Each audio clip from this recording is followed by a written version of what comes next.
negaraku, tanah tumpahnya darahku.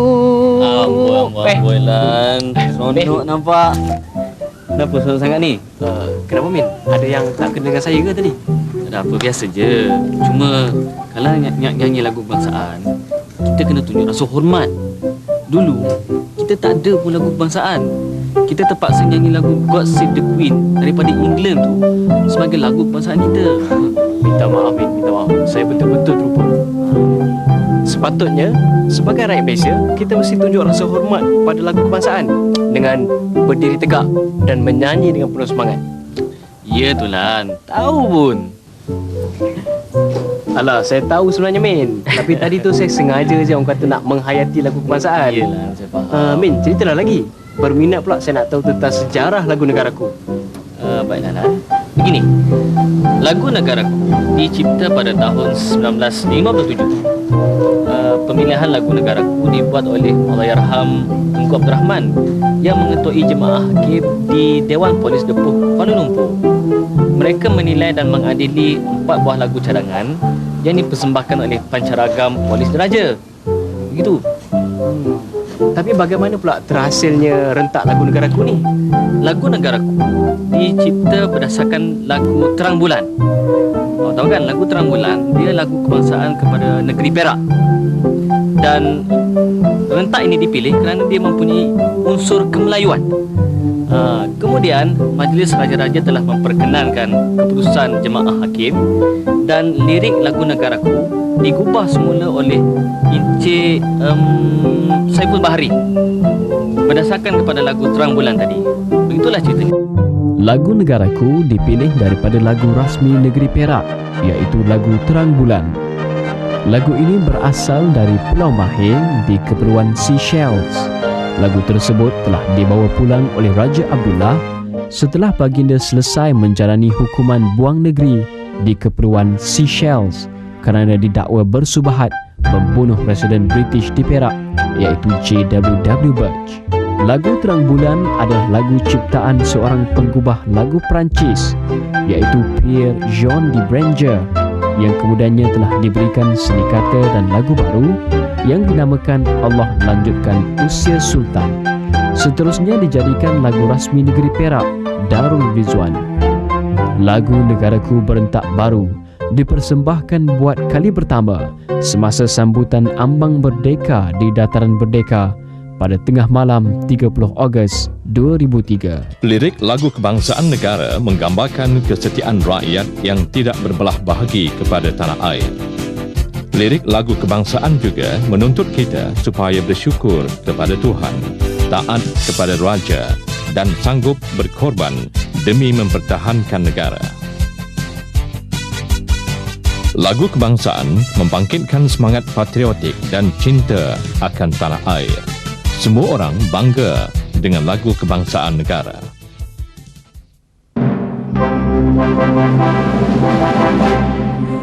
Negaraku, tanah tumpahnya darahku, rakyat hidup bersatu dan maju. Rahmat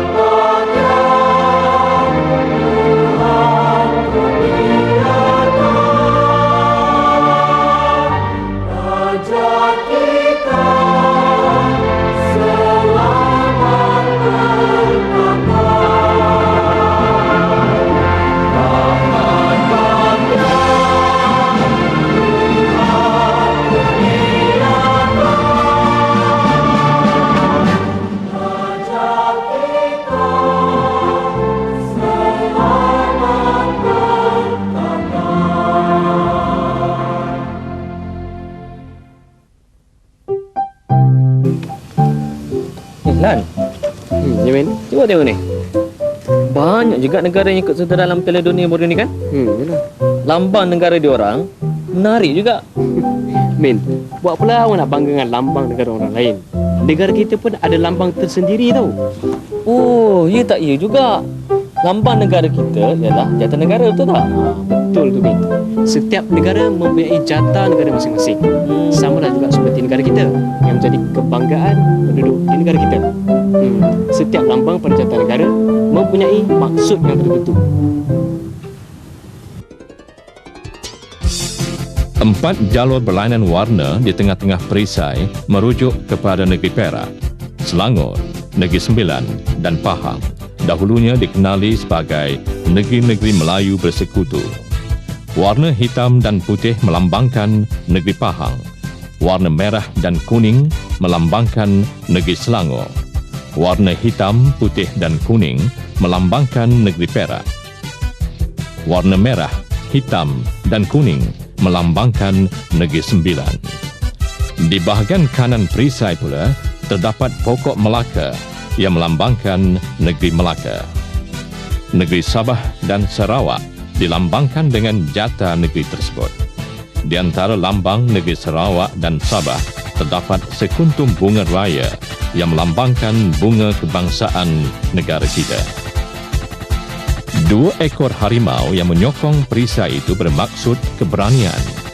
Harimau merupakan lambang yang penting di negara-negara seperti Malaysia dan India. Pada lambang negara Malaysia, iaitu jata negara, 2 ekor harimau yang berdiri di kedua-dua belah perisai melambangkan kekuatan dan keberanian. Lambang harimau juga digunakan pada logo syarikat Malaysia seperti Maybank dan Proton.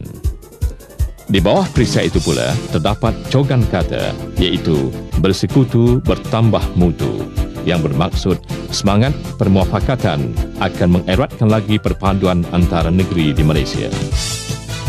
Di atas perisai terdapat bulan sabit berwarna kuning yang bermaksud agama Islam sebagai agama rasmi Malaysia dan bintang berpecah 14 melambangkan gabungan 14 buah negeri dalam Persekutuan Malaysia.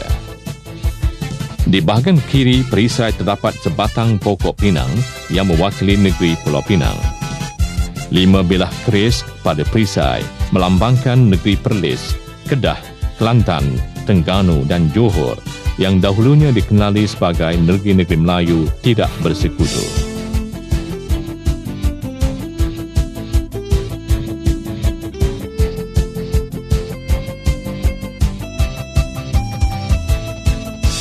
Tugu negara dibina pada 8 Februari 1966. Tugu tersebut berdiri setinggi 15 meter.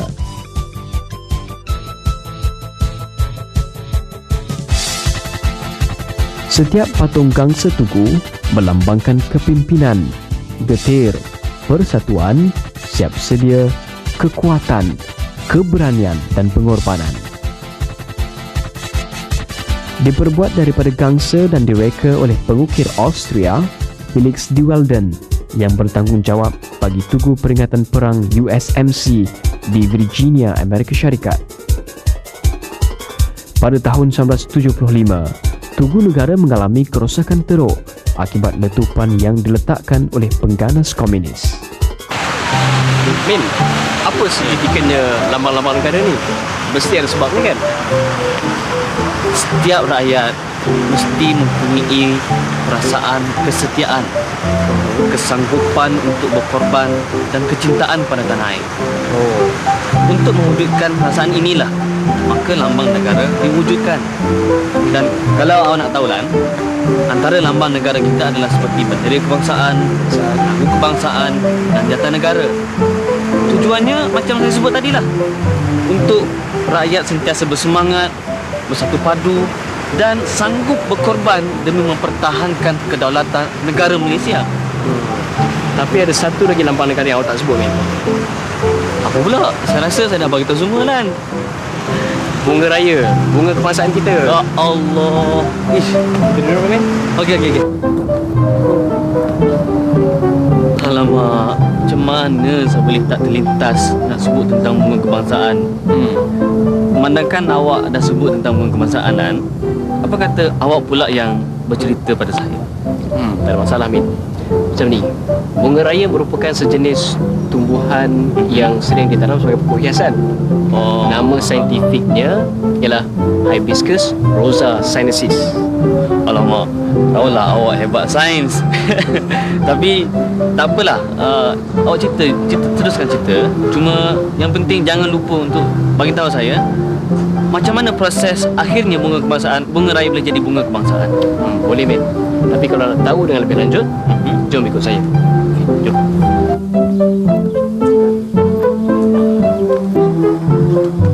Min. Ya. Inilah bunga raya, bunga kebangsaan kita. Okey. Selepas mencapai kemerdekaan, Kementerian Pertanian telah diarahkan untuk memilih bunga yang sesuai untuk dijadikan bunga kebangsaan. Jadi pada tahun 1958, Kementerian Pertanian telah mencadangkan 7 jenis bunga untuk dijadikan bunga kebangsaan. Banyak tu. Bunga apa yang dicadangkan tu, Lan? Antara bunga yang dicadangkan adalah bunga cempaka, bunga melo, bunga mawar, bunga teratai, bunga kenanga, bunga tanjung, termasuklah bunga raya ni. Jadi selepas perbincangan pada 28 hari bulan Julai 1960, akhirnya bunga raya dipilih sebagai bunga kebangsaan Persekutuan Tanah Melayu. Apabila Tanah Melayu bergabung dengan Singapura, Sabah dan Sarawak untuk menubuhkan Malaysia, bunga raya terus digunakan sebagai bunga kebangsaan hingga ke hari ini. Keris merupakan senjata kebangsaan Melayu yang telah digunakan melebihi 600 tahun dahulu. Senjata yang sinonim dengan dunia Melayu ini boleh didapati di kawasan berpenduduk Melayu seperti Malaysia, Indonesia, Singapura, Thailand Selatan dan Filipina Selatan iaitu Mindanao dan Brunei. Keris digunakan untuk mempertahankan diri, misalnya sewaktu bersilat dan sebagai alat kebesaran diraja. Senjata ini juga merupakan lambang kedaulatan orang Melayu. Keris yang paling masyhur ialah keris Taming Sari, merupakan senjata Hang Tuah, seorang pahlawan Melayu yang terkenal. Keris berasal dari Kepulauan Jawa dan keris purba telah digunakan antara abad ke-9 dan abad ke-14. Senjata ini terbagi pada 3 bahagian iaitu mata, ulu dan sarung. Keris sering dikaitkan dengan kuasa mistik oleh orang Melayu pada zaman dahulu. Antara lain, terdapat kepercayaan bahawa keris mempunyai semangatnya yang tersendiri.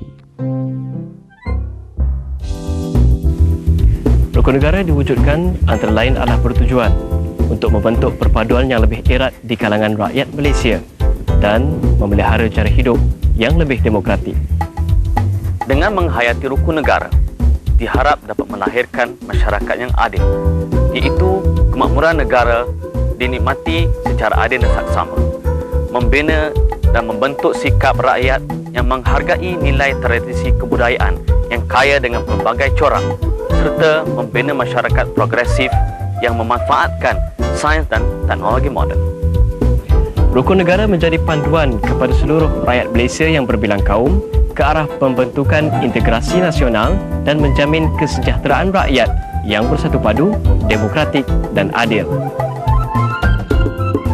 Kepercayaan kepada Tuhan, kesetiaan pada raja dan negara, keluhuran perlembagaan, kedaulatan undang-undang dan kesopanan dan kesusilaan merupakan rukun negara yang diisytiharkan oleh Duli Yang Maha Mulia Seri Paduka Baginda Yang di-Pertuan Agong keempat pada 31 Ogos tahun 1970 sempena sambutan ulang tahun ke-13 kemerdekaan negara.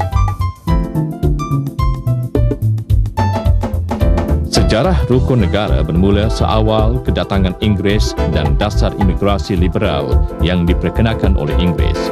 Ia menyebabkan kemasukan besar-besaran tenaga buruh dari negara China, India dan Indonesia untuk bekerja di lombong dan estet serta berniaga di bandar.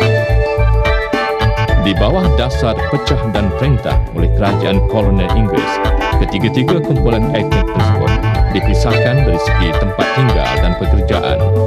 Kebanyakan orang Melayu tinggal di desa dan bekerja di sektor pertanian, antara orang Cina tinggal di bandar dan melibatkan diri dalam perniagaan. Orang India pula tinggal dan bekerja di estate-estate. Hanya sebilangan kecil sahaja yang tinggal di bandar. Ketiga-tiga etnik ini turut dipisahkan dari segi pendidikan dengan wujudnya sekolah aliran masing-masing tanpa sukatan pelajaran yang sama.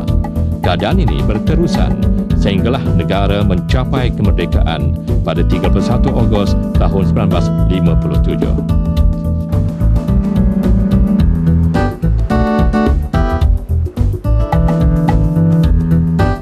Setahun sebelum kemerdekaan, iaitu pada tahun 1956, negara kita telah dilanda kekacauan ketika perayaan pemberian taraf bandaraya kepada Pulau Pinang di Pulau Pinang.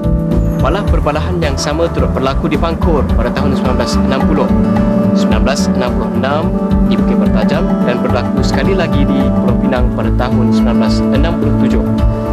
Siri-siri kekacauan ini mengakibatkan berlakunya rusuhan